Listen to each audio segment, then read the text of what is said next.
Students, आज हम लोग एक नए टॉपिक लेकर मिलेंगे और वो टॉपिक है डिटर्मिनेंट। आप ये जो टॉपिक है डिटर्मिनेंट, जिसका हिंदी हमने आपको बतलाया था सारणी, और ये टॉपिक नाम का नया है, काम का नहीं, क्योंकि आप लोग ये टॉपिक से पहले ही रूबरू हो, पहले ही आप इस टॉपिक से इंट्रोड्यूस हो। क्योंकि जब हमने मैट्रिक्स का लेक्चर बनाया था, मैट्रिसेस का लेक्चर बनाया था, उस वक्त मुझे इन्वर्स मैट्रिक्स निकालने का ज़रूरत पड़ा था। हाँ, और इन्वर्स मैट्रिक्स निकालने के लिए फॉर्मूला था adjoint of A by determinant of A, ये फॉर्मूला था। तो वैसे स्थिति पे मुझे डिटर्मिनेंट ऑफ ए चाहिए था। हाँ, तो डिटर्मिनेंट ऑफ ए चाहिए था, तो हम लोगों ने वहाँ ही डिस्कस किया था उसको कि डिटर्मिनेंट क्या होता है, उसको एक्सपेंड कैसे किया जाता है। तो आप क्या करेंगे कि इस लेक्चर में जुड़ने से पहले आप मैट्रिसेस का जो है लेक्चर 20 आप देख लेंगे, तब जाके इस वीडियो को देखेंगे तो आपको अच्छे से समझ में आएगा। तो अब जो है हम लोग डायरेक्टली डिटर्मिनेंट का डेफिनेशन वगैरह ना पढ़ते हुए आप देखेंगे लेक्चर 20, तो आपको सब कुछ क्लियर हो जाएगा। आज हम लोग डायरेक्टली इसके प्रॉपर्टी यूज करते हैं, प्रॉपर्टी देखते हैं, प्रॉपर्टी क्या होता है। ठीक है, एक्चुअली प्रॉपर्टी एक ऐसी तथ्य होती है जिसको हम लोग कोई क्वेश्चन में डायरेक्टली यूज करते हैं। ठीक है, तो प्रॉपर्टी 1 क्या कहता है उसको हम लोग देखते हैं। क्या है property 1? The value of determinants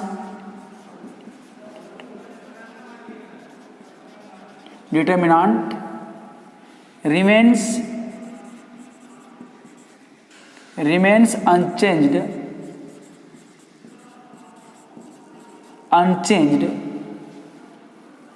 if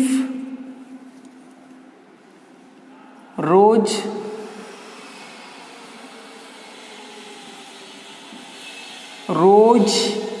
and columns are interchanged। ठीक है, रो और कॉलम को हम लोग इंटरचेंज कर देते हैं, तो उसका जो वैल्यू होता है वो चेंज नहीं करता है। इस बात को हम लोग देखेंगे। चलो थोड़ा सा एक बहुत बात देख लेते हैं। इट इज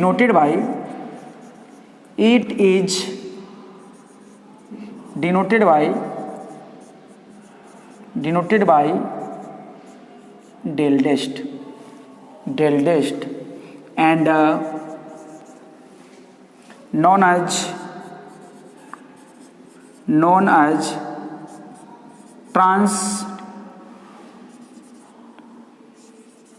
ट्रांसफॉर्मेशन, या तो फिर हम लोग कह सकते हैं ट्रांसपोज ऑफ डिटर्मिनेंट।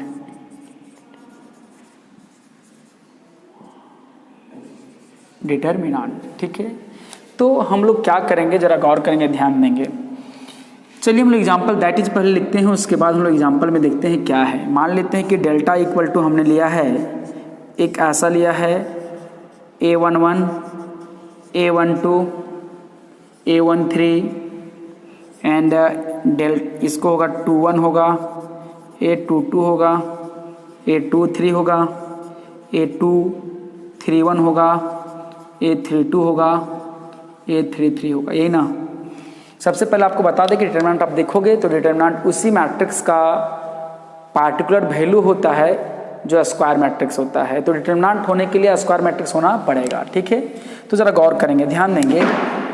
तो मिला, तो हम लोग क्या करेंगे, ये हमारा क्या बोल रहा है कि आप रो और कॉलम को ट्रांसफ़र कीजिए। जितने रो हैं R1, R2, R3, ठीक है, तो हम लोग पहला रो को इंटरचेंज करेंगे पहला कॉलम के साथ, दूसरा रो को इंटरचेंज करेंगे दूसरा कॉलम के साथ। तो देखिए यहाँ पर ये क्या हो जाएगा, कॉलम 1 है, ये कॉलम 2 है और ये कॉलम 3 है।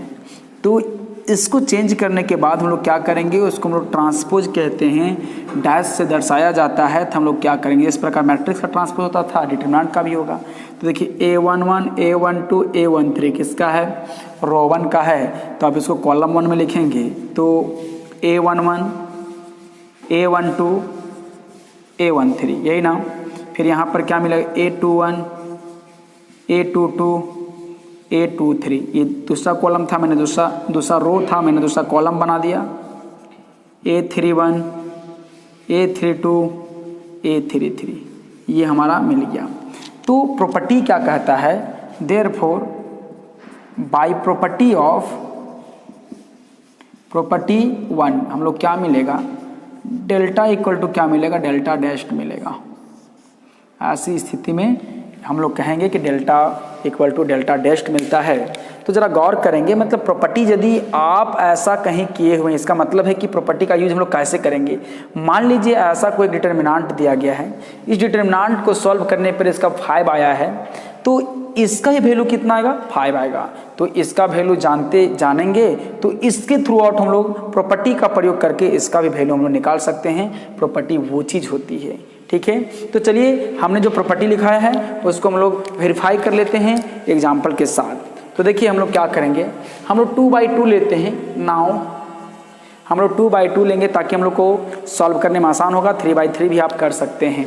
तो ज़रा गौर करेंगे, मान लेते हैं लेट एग्जाम्पल है, मान लेते हैं लेट डेल्टा इक्वल टू 1, 3, 5 - 9, इस प्रकार से मैंने लिया है। चलिए इसको हम लोग सॉल्व करके देख लेते हैं कि वास्तव में इसका वैल्यू क्या चीज़ है। तो डेल्टा इक्वल टू मेरा क्या मिला है, हम लोग सॉल्व कैसे करते थे, क्रॉस मल्टीप्लिकेशन करते थे पहले ऐसे, ठीक ना। तो क्या मिला 1 × -9, और रूल के अनुसार बीच में माइनस लगता था, उसके बाद हम लोग ऐसे क्रॉस करते थे, तो 5 × 3 मिला। तो हम लोग देखेंगे कि डेल्टा इक्वल टू क्या मिला, 1 - 9 × -9 माइनस क्या मिल गया, 15, है ना। तो ये दोनों को ऐड करेंगे, नेगेटिव साइन के साथ दोनों ऐड होगा, क्या मिलेगा, 24 मिला। इसको इक्वेशन 1 कहते हैं। अब क्या करेंगे हम लोग, इसका जो ट्रांसपोज लगाते हैं, ट्रांसपोज में पहला प्रॉपर्टी क्या कहता है कि आप इसके जितने भी रो थे, जितने भी कॉलम थे, उसको सारे कॉलम को रो के साथ और रो को कॉलम के साथ इंटरचेंज कीजिए। नाउ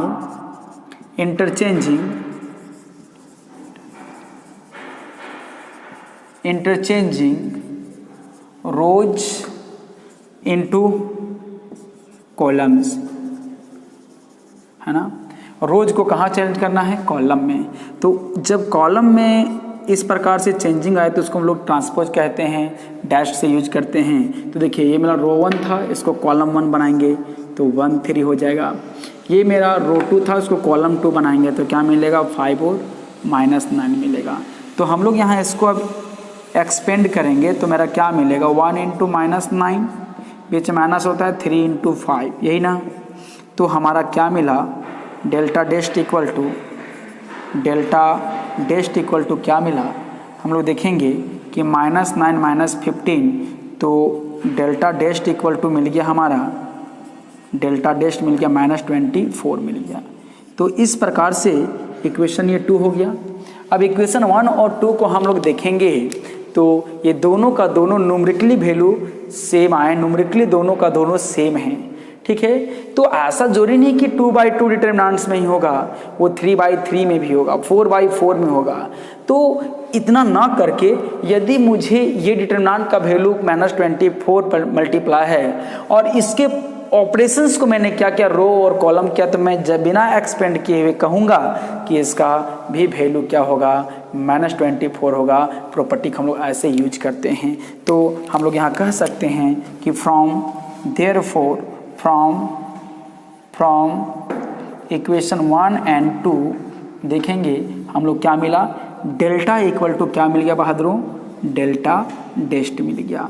तो प्रॉपर्टी को हमने क्या किया, वेरीफाई भी कर लिया, जो प्रॉपर्टी लिखा गया है उसको हम लोगों ने देख लिया। तो इसी प्रकार हम लोग सारे प्रॉपर्टी को देखेंगे और उसके साथ साथ एग्जाम्पल का भी डिस्कस करेंगे। आप इसका स्क्रीनशॉट ले लें। प्रॉपर्टी नंबर 2 हम लोग देखते हैं। आप प्रॉपर्टी 2 देखते हैं। प्रॉपर्टी 2 क्या कहता है, कहता है if any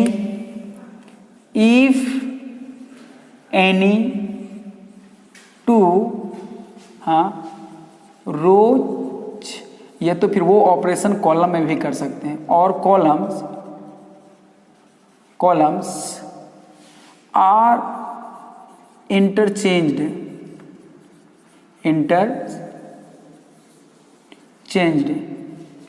then value of determinant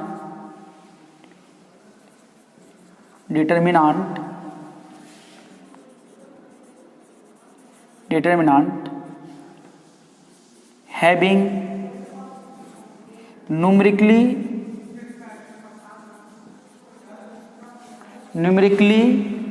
same but change in sign only। ठीक है, न्यूमेरिकली जो होगा वो सेम होगा, ठीक है, बट इसका साइन चेंज होगा। इसका मतलब यदि किसी एक डिटर्मिनेंट का वैल्यू पॉजिटिव है तो वही वैल्यू मिलेगा, लेकिन नेगेटिव मिलेगा। तो देखेंगे दैट इज क्या कहता है। मान लें कि लेट हमने कोई एक डेल्टा लिया है, डेल्टा इक्वल टू लिया है इस प्रकार से A11, A12, A13, A21, A22, A23, A31, A32, A33। हाँ, अब क्या है, हम इसमें जरूरी नहीं कि जो रो ये करें या कॉलम करें, सब एक ही बात होता है। रो को कीजिए चाहे कॉलम को कीजिए, दो रो या दो कॉलम को इंटरचेंज कीजिए। चलिए मान लीजिए कि मेरा रो 1 है, हाँ, ये रो 2 है और ये रो 3 है, किसी दो को। तो हम लोग क्या कर रहे हैं, देखेंगे यहाँ पर हमने क्या किया, R1 को चेंज कर दिया R3 के साथ। R1 ऐसा नहीं है, ये भी आप कर सकते हैं, R1 को चेंज कर सकते हैं R2 के साथ, या तो फिर R2 को चेंज कर सकते हैं, इंटरचेंज कर सकते हैं R3 के साथ। देखिए इसका मतलब हो गया, ये साइन कहते हैं इंटरचेंजिंग का साइन है, रिवर्सेबल। R1 बन जाएगा R3, R3 बन जाएगा R1, या तो R1 बन जाएगा R2, R2 बन जाएगा R1, R2 बन जाएगा R3, R3 का प्लेस हो जाएगा RT। ये तो आप इसी प्रकार से कॉलम ऑपरेशन कर सकते हैं। C1 को चेंज कर दीजिए C2 पे, या तो फिर C1 को चेंज कर दीजिए C3 पे, या तो C2 को चेंज कर दीजिए C3 पे। ऐसे ऑपरेशन का चाहें, एक देखिए 1 2 3 4 5 6, इस प्रकार से जो 6 ऑपरेशन दिखाए गए हैं इसको हम लोग ऑपरेशन कहते हैं। ठीक है, जो 6 ऑपरेशन दिखाए गए हैं उसमें से किसी एक ऑपरेशन को आपको टेक करना है। तो चलिए हम ऑपरेशन लेते हैं, R1 को कहाँ चेंज करते हैं, R3 में। R1 को कहाँ चेंज करते हैं, R3 में। तो देन मेरा क्या, इस ऑपरेशन को हम लोग लेते हैं। ठीक है, एलिमेंट्री ट्रांसफॉर्मेशन या एलिमेंट्री ऑपरेशन हम लोग कह सकते हैं इसको। तो देन बताइए, देन हमारा क्या मिलेगा, डेल्टा डैश ऑपरेशन कीजिएगा तो डेल्टा डैश लिखिएगा। तो देखिए R3 मतलब जो R3 है उसको R1 के प्लेस पे ले जाइए, R1 को जो है वो R3 के प्लेस पे ले जाइए। तो मेरा क्या मिलेगा, जरा गौर करेंगे, R3 कहाँ पहुँच जाएगा R1 में, 31, A32, A33। ये जो R2 है इसको कुछ नहीं किया गया है, R2 ज्यों का त्यों है। A21 है, A22 है, A23 है, और यहाँ पर क्या मिलेगा, A11 हो जाएगा, ये R1 था, R3 बनेगा, रो 3 बनेगा, ये 1 2 होगा और ये 1 3 होगा। ठीक है, तो ये हम लोग कहेगा, तो हम लोग कह सकते हैं कि देयरफॉर बाय प्रॉपर्टी 2 हम लोग क्या बोलेंगे कि delta equal to delta dash equal to minus delta. हमने क्या कहा था कि इसका जो वैल्यू होगा वो उसकी वैल्यू के सेम होगा, लेकिन केवल साइन में चेंज होगा। जो ये प्लस आया है तो माइनस होगा, यदि माइनस आया है तो वो प्लस होगा। तो चलिए हम लोग देखते हैं एग्जाम्पल लेके कि वास्तव में ये सत्य है कि नहीं है। तो चलिए हम लोग एग्जाम्पल लेते हैं, देखेंगे क्या है। सो चलिए एग्जाम्पल लेते हैं हम लोग। हाँ, मान लेते हैं कि डेल्टा इक्वल टू हमने लिया 1 3 2 -1 5 1 2 1 9, इस प्रकार से मैंने लिया। ठीक है, अब इसको हम लोग क्या करेंगे, इसको हम लोग एक्सपेंड करेंगे। तो नाउ एक्सपेंड करेंगे, चलिए हम लोग वैल्यू देख लेते हैं। Now expanding with respect, expanding along R1, ठीक है। तो एक्सपेंड करने हमने आपको बताया था कि एक्सपेंड कैसे करते हैं, ठीक है। R1 का एलिमेंट को लेंगे तो ये पहला एलिमेंट होगा, ये दूसरा एलिमेंट होगा, ये तीसरा एलिमेंट होगा। चलता कैसे, प्लस माइनस प्लस, इस प्रकार से चलता है। तो हम लोग प्लस माइनस प्लस लेंगे तो क्या मिलेगा, तो देखिए डेल्टा का जो वैल्यू होगा 1, ये ब्रैकेट, ये जो है ये रो कॉलम खत्म, तो क्या मिलेगा 5119, ठीक है। फिर क्या चलेगा, -3 चलेगा। फिर यहाँ क्या होगा बताइए, ये बंद और ये बंद, क्या होगा -1 2 1 और 9, ये होगा। फिर क्या चलेगा, +2 चलेगा। फिर जिस एलिमेंट को लेते हैं उसके रो और कॉलम को हम लोग एलिमिनेट कर लेते हैं, तो क्या मिला 2 1 -1 2 और 5, ये 1 मिला। अब इसको हम लोग सॉल्व करेंगे तो डेल्टा का वैल्यू क्या मिलेगा, 1 बाहर है, 9 × 45, बीच में माइनस लगता है, 1 1 जा 1, -3 और -9 1 जा -9, -2 1 जा 2, +2 और -1 -10 होगा। अब इसको हम लोग सॉल्व करने के बाद डेल्टा इक्वल टू क्या मिला, यहाँ 44 मिलेगा, -3 इंटू -11, तो क्या मिलेगा, माइनस माइनस प्लस 33 हो जाएगा। और यहाँ पर क्या होगा, -11 और यहाँ -22 हो जाएगा। तो हम लोग क्या मिलेगा जरा गौर करेंगे, तो यहाँ सॉल्व करेंगे तो 4 3 7 4 3 7 77 -22। तो देखेंगे हमारा जो डेल्टा का वैल्यू जो आया वो क्या मिला, 5 और ये 5, 55 मिला, 55 मिला। इसको इक्वेशन 1 हम लोग कहते हैं। हाँ, अब इसमें हम लोग ऑपरेशन लगाते हैं। नाउ हम लोग क्या करेंगे, हम लोग इसमें कॉलम, देखिए हम आपको रो के बारे में बतलाएं और यहाँ पर कॉलम लेके दिखा देते हैं कि कॉलम में भी ऑपरेट करने पर क्या होगा। कॉलम 1 को हम लोग कॉलम 2 को चेंज करते हैं, कॉलम 3 में इंटरचेंज कर देते हैं, अप्लाई कर देते हैं। अप्लाइंग है ना, ये बात को हम अप्लाई कर देते हैं। तो अप्लाई करने के बाद इसका मतलब कॉलम 2 और कॉलम 3 आपस में इंटरचेंज होंगे।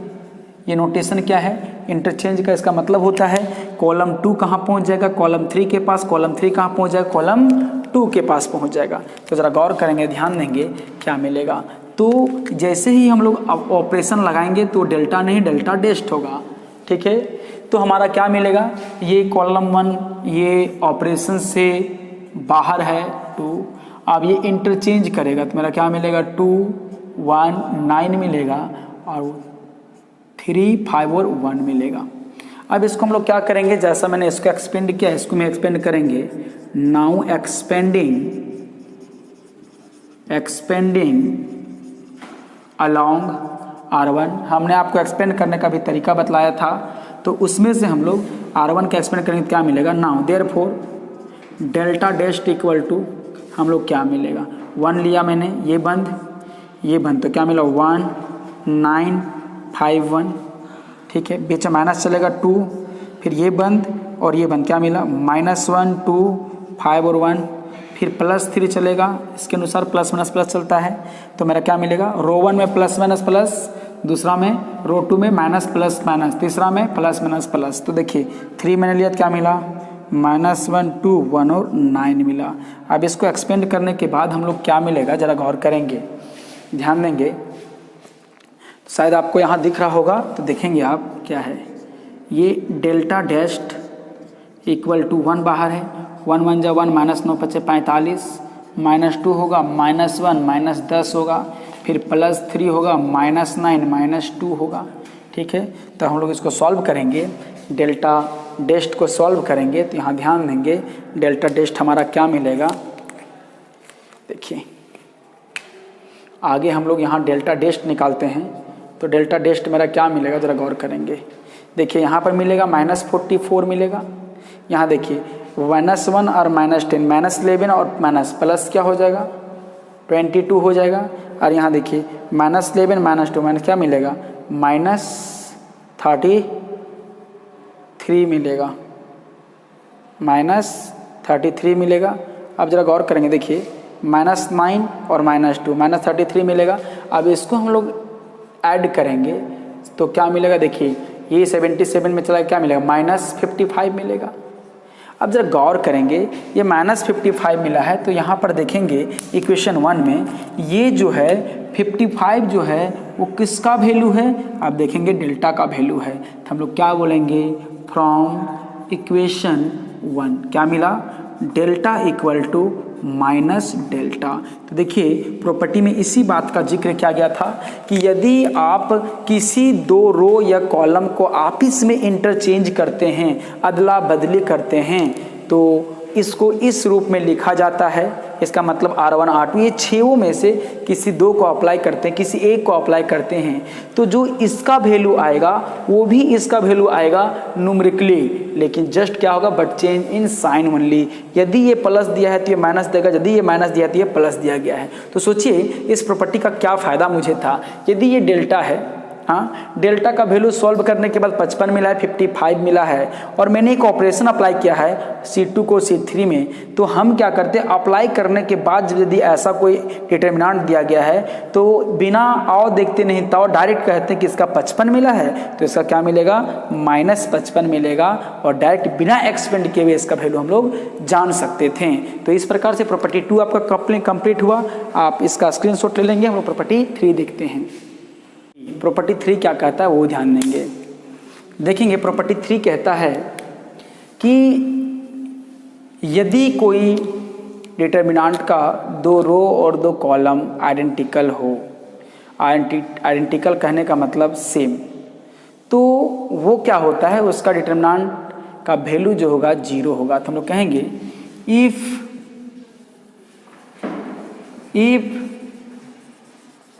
एनी टू रोज और कॉलम्स, जरूरी नहीं कि दो रो दो कॉलम भी आपस में इक्वल हो सकते हैं, आइडेंटिकल हो सकते हैं, are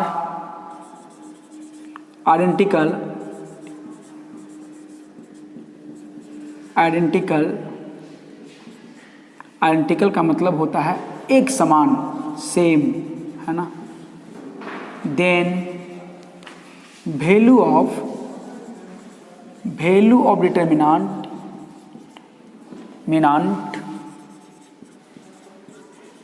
determinant is 0, value of determinant is 0। ठीक है, तो इसका मतलब क्या होता है जरा गौर करेंगे, ध्यान देंगे। दैट इज, यदि हम इस प्रकार से लेते हैं, that is delta equal to, delta determinants को सूचित करता है, इसलिए हमने डेल्टा लिया है। हम बार बार कहते हैं इस बात को, पहले भी हम बता चुके हैं। मान लें कि ये मेरा कोई दिया है A11, A12, A13, है ना। जरूरी नहीं है कि कोई R1 या R2 ही बराबर हो या R2 R3 बराबर, ऐसा कुछ नहीं, दोनों कोई भी हो सकता है। तो ध्यान देंगे यहाँ पर मान लीजिए A, B और C है, यहाँ भी A, B और C है, तो हम लोग क्या देख रहे हैं कि इसके एलिमेंट क्या हमें नहीं पता, लेकिन ये A है तो ये भी A, ये B है तो ये भी B है, ये C है तो C है।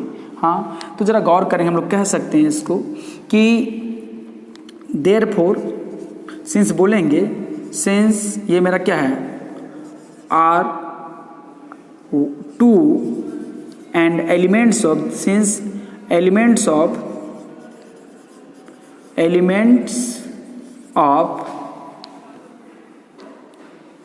R2 and R3 are identical मतलब सेम है, तो देयरफॉर कहेंगे, देयरफॉर बाय प्रॉपर्टी क्या मिलेगा, डेल्टा का जो वैल्यू होगा बहादुरों वो हमें 0 मिलेगा। डेल्टा का जो वैल्यू होगा वो क्या मिलेगा, 0 मिलेगा। Is it clear? तो चलिए इस बात का हम लोग प्रूफ भी देख लेते हैं क्या है। ठीक है, तो ज़रा गौर करेंगे, ध्यान देंगे। लेट एग्जाम्पल के तौर पे हम लोग देखते हैं, लेट डेल्टा इक्वल टू हमने लिया है 13913 -1, 0, 12, 17, 0, 1, 3 और -1। ठीक है, तो चलिए यहाँ पे आपको हम एक्सपेंड करके दिखाते हैं कि 0 ही आएगा। लेकिन यदि हम प्रॉपर्टी का यूज करें तो देखेंगे कि यहाँ पर R1 C1 इक्वल टू क्या है, C3 है। आप बोलेंगे सर यहाँ आप रो के बारे में बता रहे हैं, वहाँ कॉलम के बारे में। मैंने लिखा है यहाँ पर एनी 2 रोज और कॉलम्स, कोई 2 रो या कोई 2 कॉलम आपस में आइडेंटिकल हो तो उसके वैल्यू से 0 होंगे। तो हम लोग को क्या मिलेगा, जरा गौर करेंगे। चलिए उसको एक्सपेंड करके देख लेते हैं कि वो जो प्रॉपर्टी वो सही आता है कि नाउ एक्सपेंडिंग अलोंग R1। देखिए मेरा क्या मिलेगा, देयरफॉर डेल्टा इक्वल टू, देखिए डेल्टा डैश नहीं लिखिएगा क्योंकि आपने ऑपरेट नहीं किया, इसको ऑपरेशन नहीं लगाया है, आप केवल उसको एक्सपेंड कर रहे हैं। एक्सपेंड में हम लोग कभी भी डेल्टा डैश नहीं लगाते हैं। तो देखिए मेरा क्या मिलेगा, पहला एलिमेंट होगा तो ये क्या होगा 17, 0, 3 और -1। फिर दूसरा एलिमेंट होगा 12, फिर क्या मिलेगा 3, -1, 3, -1। ठीक है, फिर क्या मिलेगा +1, ये ख़त्म, 3, -1, 17 और ये 0। तो हम लोग देखेंगे कि डेल्टा इक्वल टू क्या मिला है 1, -17, -0, -12 होगा, -3 और +3, +1 होगा 0 +17। तो आप यहाँ देखेंगे कि जो डेल्टा का वैल्यू हमारा प्राप्त हो रहा है, डेल्टा का क्या मिल रहा है -17, -12 इंटू 0 प्लस क्या मिलेगा 17। तो आप देखेंगे बहादुर कि डेल्टा इक्वल टू -17, ये तो 0 हो जाएगा, +17। तो आप देख रहे होंगे कि डेल्टा का जो वैल्यू मिला है 0 मिला है। तो हम इतना ना करके हम लोग डायरेक्ट प्रॉपर्टी मुझे याद होता तो इसको हम लोग कह सकते थे कि इसका वैल्यू जो होगा वो 0 होगा। ठीक है, आप इतना लंबा एक्सपेंड ना करके इसको प्रॉपर्टी यूज करते हैं। डायरेक्ट यहाँ क्या लिखते हैं क्या, इसको ना लिख के हम लोग क्या लिखते हैं, ऐसा और ऐसे भी लिख सकते हैं और इसका सॉल्यूशन ऐसे निकाल सकते हैं। सिंस लिखेंगे C1 इक्वल टू क्या है C3, देखो इक्वल टू है ना, आइडेंटिकल का मतलब सेम, तो बोल सकते हैं देयरफॉर, डायरेक्ट हम क्या लिखते हैं, इतना ना एक्सपेंडिंग वाला काम ही नहीं करते हैं। Therefore by property of determinant क्या बोलते हैं, डेल्टा इक्वल टू वैल्यू क्या मिलता है 0। तो देखिए यदि मुझे ये स्टेटमेंट याद होता, इसका कारनामा याद होता तो मुझे इतना एक्सपेंड नहीं करना पड़ता। तो हम लोग इसीलिए प्रॉपर्टी का पढ़ रहे हैं ताकि उन सारे का वैल्यू जो हम लोग उस सारे का जो स्टेटमेंट के थ्रू आउट किसी डिटर्मिनेंट पे हम लोग अप्लाई कर पाएँ। तो आप इसका स्क्रीनशॉट ले लेंगे और हम लोग नेक्स्ट प्रॉपर्टी देखते हैं, प्रॉपर्टी नंबर 4। ठीक है,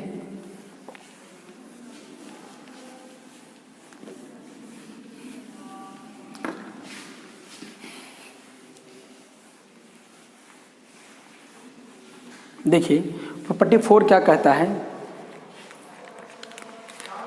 देखिए इफ एनी 2 रोज और कॉलम्स आर प्रोपोर्शनल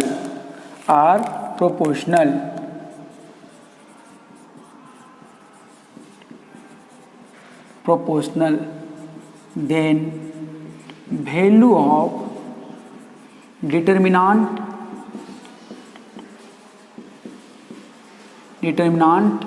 is 0, क्या होता है 0 होता है, चाहे वो सेम हो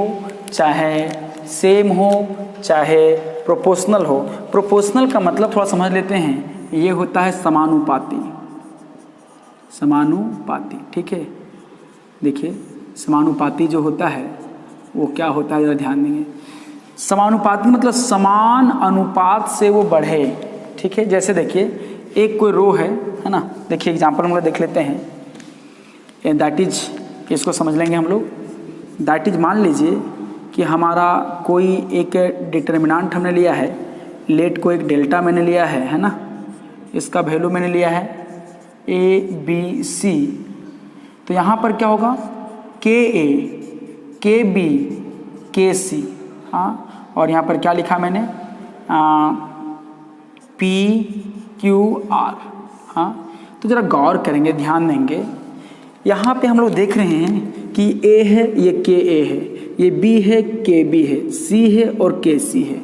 जहाँ पर क्या है, वेयर K क्या है, where K belongs to real number, कोई भी एक रियल नंबर है, ठीक है, कोई भी एक कोई रियल नंबर है। तो ज़रा गौर करेंगे, ध्यान देंगे बहादुर। तो प्रोपोर्शनल क्या होगा, हम लोग इंटीजर कह दें तो अच्छा रहेगा, इंटीजर हम लोग कह देते हैं तो अच्छा रहेगा। तो ज़रा ध्यान देंगे, तो हमारा यहाँ पर लेकिन क्या होना चाहिए, इंटीजर एंड एक बात और ध्यान रहना चाहिए कि K क्या होगा, नॉन जीरो नंबर होगा। K क्या है, नॉन जीरो नंबर होगा, क्योंकि जैसे ही जीरो हो जाएगा तो सारा एलिमेंट जीरो हो जाएगा, है ना। तो ज़रा गौर करेंगे कि इसका वैल्यू जीरो क्यों होता है। तो सोचिए कि डेल्टा यहाँ पर है, अब हम लोग क्या करेंगे, टेकिंग कॉमन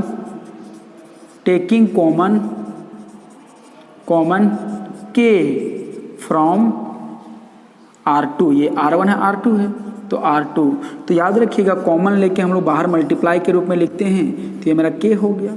अब बताइए, A हो जाएगा, B हो जाएगा, C हो जाएगा, यहाँ A B और ये C हो जाएगा, यहाँ पर P Q और R हो जाएगा। तो आप देखेंगे एंड सिंस अब यहाँ देख रहे हैं कि R1 जो है इक्वल टू क्या है, R2 है। तो जब दोनों आइडेंटिकल है तो डेल्टा का जो वैल्यू होगा बहादुरों वो क्या होगा, इक्वल टू K तो रहेगा इंटू इसका वैल्यू जीरो हो जाएगा। तो फाइनली जो है डेल्टा का वैल्यू क्या हो जाएगा, जीरो हो जाएगा, हाँ। लेकिन प्रोपोर्शनल का मतलब समझ लीजिए कि आपको कोई एक नंबर में कुछ खास नंबर को मल्टीप्लाई करके दूसरा एलिमेंट लाया गया है। लेकिन देखिए यहाँ K, तो ऐसे जैसे देखिए यहाँ मान लीजिए एग्जाम्पल हम लोग देखते हैं, ठीक है, एग्जाम्पल हम लोग देखते हैं, ठीक ना। तो लेट हमने माना, लेट डेल्टा इक्वल टू हमने माना है 1 3 2। अगला जो मैं लिखूंगा इसमें 2 मल्टीप्लाई करके लिखूंगा, तो 2 1 जा 2, है ना, फिर 2 3 जा 6, फिर 2 2 जा 4।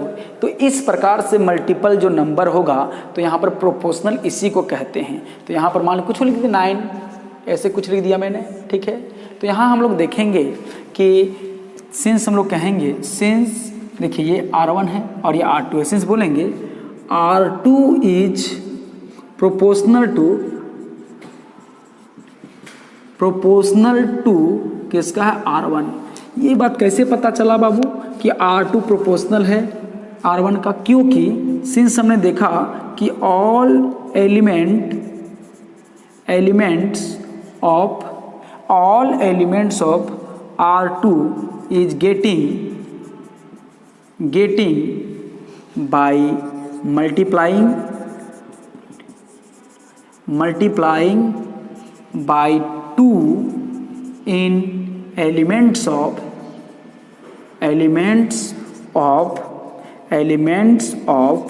R1। मतलब R2 के सारे एलिमेंट को प्राप्त किया गया है। कैसे, R1 के सारे एलिमेंट में 2 2 मल्टीप्लाई करके। तो इस प्रकार के जब किसी एलिमेंट में कुछ नंबर, खास नंबर को मल्टीप्लाई करके लाया जाता है तो हम लोग कहेंगे कि वो हमारा प्रोपोर्शनल। इसको इससे ऐसा लिख सकते हैं 1 3 -2, इसको ऐसा लिख सकते हैं 2 × -1, इसको लिख सकते हैं 2 × 3, इसको ऐसा लिख सकते हैं 2 × -2, और यहाँ पर 7 9 और 10 होगा, ठीक है। तो आप यहाँ ध्यान देंगे बहादुर कि यहाँ जो आपको 2 दिख रहा है, देखिए यहाँ भी 2, यहाँ भी 2 और यहाँ भी 2। देखिए 1 में 2 मल्टीप्लाई किया गया, 3 में 2 मल्टीप्लाई किया, 2 में -2 में 2 मल्टीप्लाई किया गया है। तो यहाँ जो हम K की बात कर रहे थे वही K है ना। तो फिर से हम लोग कॉमन लेंगे, तो कॉमन लेने के बाद ये वाला प्रॉपर्टी आ जाएगा आइडेंटिकल वाला। तो हम लोग कॉमन ना लेके डायरेक्टली कह सकते हैं कि देयरफॉर हम लोग कह सकते हैं बाय प्रॉपर्टी ऑफ डिटर्मिनांट क्या मिलेगा, डेल्टा का जो वैल्यू होगा बहादुरों वो 0 होगा। आप इसको डायरेक्टली एक्सपेंड करके हम लोग देख सकते हैं, ठीक है। अब देखते हैं प्रॉपर्टी, ये हमारा 4 था ना, है ना, प्रॉपर्टी 4 था। हम लोग प्रॉपर्टी 5 देखते हैं, है ना। आप इसका स्क्रीनशॉट ले लेंगे। प्रॉपर्टी जो है वो 5 है, ठीक है। ये सब जो प्रॉपर्टी है बड़ा इंपॉर्टेंट है, आप इसको हमेशा ख्याल रखेंगे। तो ध्यान देंगे, प्रॉपर्टी क्या कहता है, if all the elements of any one row और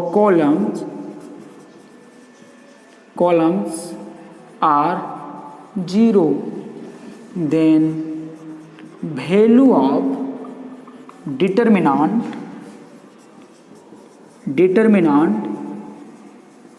is 0। तब उसका वैल्यू जो क्या होता है बहादुर, 0 होता है।